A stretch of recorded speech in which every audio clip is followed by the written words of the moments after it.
3D Facture has introduced a new professional SLA laser 3D printer they have created in the form of the Weaver, which offers a 50 micron laser spot but is capable of printing detailed smooth finish objects.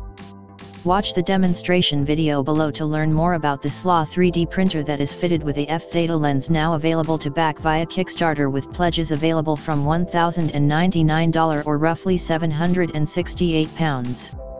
If the Kickstarter campaign is successful and manufacturing progresses smoothly, worldwide shipping is expected to take place during June 2018.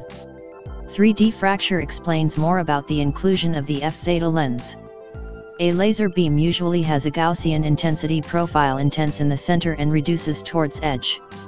Optical lenses are used to focus the beam from a few millimeters in diameter where it exits the fiber, down to a narrow waist where it intersects with the build plate. As we move away from this focal point, the beam's cross-sectional area increases, reaching twice the minimum size at a distance along the beam called the Rayleigh length.